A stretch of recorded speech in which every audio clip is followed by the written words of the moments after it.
clippings video. Today I'm going to be working with our set Petite Florals. This is actually from our very first release, but it's still one of my favorite Lawn Fawn sets because I love making little gardens with it. And I showed a card a couple days on the blog doing that, and so people asked some questions, so I thought I would do a fun video with that. So we're actually going to be working on a mini page in this Prima, it's a Donna Downey, oops, I've got to zoom out there, woo, and out. There we go. This Donna Downey Prima canvas. It's got canvas and acetate, this album. And so I'm going to be working with this photo here of one of my car rides with Mike of my feet. It's using that Hipstamatic app. And this is some Dear Lizzie stuff and then City Park stuff from American Crafts. This is some of their washi tape. It's not totally holding, so I'm probably going to sew through it on the canvas, the tape there. But anyways, we're going to create like a fun garden on here using some of those papers. So I just thought I'd show you what we were starting with.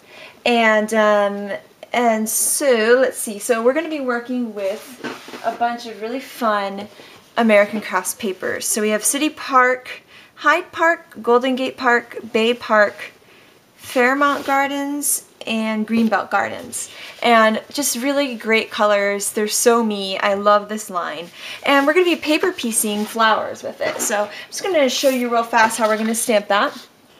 I'm going to be using some of this hybrid ink because I hear that works pretty well on canvas, so we're going to go with that. And so we're just going to stamp that right here, and then we're going to cut out, zoom in a little, we're going to cut out these flowers. We're going to stamp a whole bunch of them. So I'm stamping the large and small of these ones with the swirls coming out. This kind of mum kind of, I always call them tiger flowers. They look like tiger faces to me. Or not tiger, lions. I can't get my animals right. Okay, and then this little tulip one. So those are all the ones that I used. And so we're going to call them, and we're going to cut them out of the paper and line them. And when we cut these, we're going to leave the swirls out because we're going to stamp those directly on to our canvas. So we can just forget those swirls and we'll cut those out. So I'm just going to stop and, well actually I'm not going to stop because I actually did some of this beforehand. So this is kind of like we're on a cooking show now. So now here I have a bunch of cut out flowers. And what's really fun is when you use different pattern papers, some have large scale prints, some have small scale prints, you get really cool results when you're paper piecing smaller images like these. So, you know, on this green one, you would never know that that was this larger scale floral print. It just looks really abstract and cool and fun. And so try paper piecing on all different kinds of pattern papers. You don't always have to use the smaller images. You can get some really cool looks. Like here was that flowery one, and it just looks really neat. So I'm going to line these with a black marker, which is my little, you know, trick. And then I'm going to come back. We're going to start kind of piecing it all together. Okay, so I'm back and I worked a little bit on my page here. I did some sewing, just real messy, along this decorative tape from American Crafts. And it's funny, this is supposed to be my zigzag stitch and it's going crazy, so I have to fix my machine. But and I put this, you know, this sticker on, and here's my journaling in this sticker. This is probably going to move a little bit, so I haven't put it all the way down. I just kind of have it there to kind of guess. And then my photos are here down. And I'm going to start working on my garden. So, right here, I have all my little flowers, and we're going to zoom in. Okay, so we have all the little flowers. How I like to roll these is I like to use the edge of one of these like real cheapy, like those watercolors, you know, you buy like at the drugstore. But any like skewer or anything like that will do.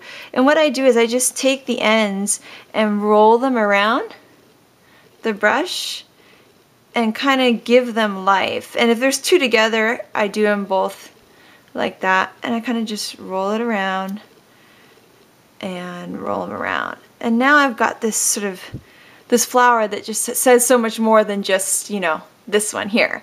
So I'll show you how I do these other ones. These ones here, I kind of just roll in the edges like on one side and on the other for this tulip. And I get some nice dimension there. And then for these ones that I was calling tiger flowers, but really I meant lion, I just kind of go around the edges and roll them all up, just like that. And you know, you could obviously do this without the kind of the skewer or water brush, water painting brush or whatever, but I think it just helps a little bit to get it right. So I'm just going to keep rolling my flowers. I'll do one more here around this paintbrush, and then we'll get to stamping on the actual layout. So I'll be right back. Okay, I'm back, and I've have all my flowers all rolled, and I've kind of laid them out how I want to be on my page. I was just kind of trying different things out, and so now what we're going to do is stamp the swirls on the actual canvas, and really hope that it works. So, you know, for some of these there's going to be overlapping and whatnot, but we're going to get it all to work out. So what I'm going to do is actually move this whole setup over.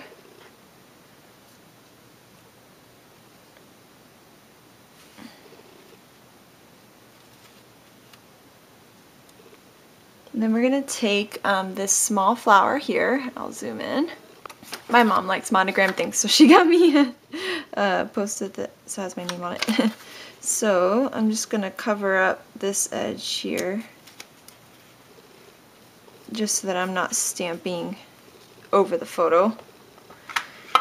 And I'm going to take this, once again, we're hoping this works.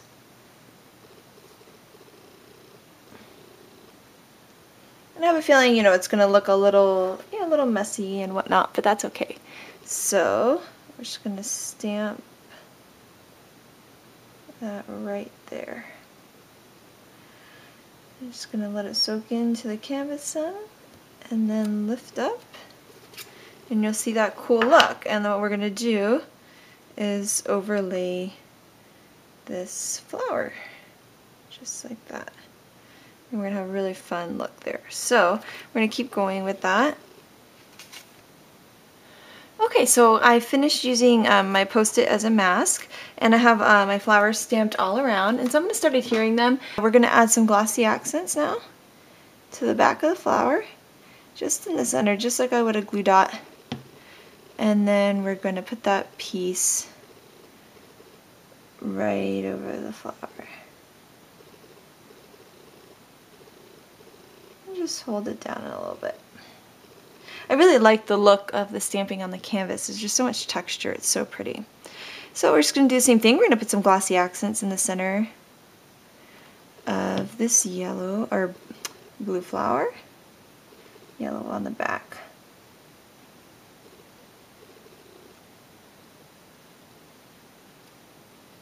You can kind of mess with, you know, how much your leaves are coming in or out there. And so I'm just going to keep adhering, and I'll be back. Okay, so I'm just going to glue this last flower on. Some glossy accents on the back. The nice thing about these other little ones is they're kind of nice little fillers in the garden.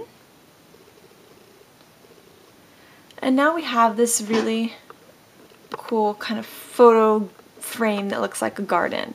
So I'm just going to finish up by kind of placing this where I think it should go. This isn't a complicated page, it's just fun and cute, and tells a little story about all the long car drives that Mike and I take together up and down California. And let's see, so I'll just get that adhered down. Okay, so I finished putting my page together, and it's just a really simple page, but it didn't take too long, and I was able to kind of document some of life stories. I love the idea of being able to kind of tell the little moments that you don't always write down. You know, I always wish I knew more things about my grandmother and all the little things that she did in her life. So just wanted to show you some close-ups of the page. Here's the flower garden around the photo. It's a really fun way to frame a photo, and those rolled edges just give it that extra look. Stamping on canvas also just looks so cool. And then I just added, you know, this flower from the city park line because it kind of coordinates with everything. This is actually an October afternoon journaling sticker that I added some extra adhesive to put our story on. And I just love being able to make a simple page and kind of talk about something I'm grateful for in life, which is taking long rides with my husband Mike and kind of talking about our futures and taking that time with just us and putters. So just trying to think about what I'm grateful for and thankful for, because Thanksgiving is coming up. I hope you guys have a wonderful Thanksgiving, and after Thanksgiving on Saturdays, start tuning into the blog for the big December release. We have a lot of really fun things I think you guys are going to love. So I can't wait to see you at the blog and over here at YouTube too. And I hope you have an absolutely wonderful Thanksgiving. And if you're not in the United States, I just hope you have a wonderful weekend and week. Have a great day. Bye.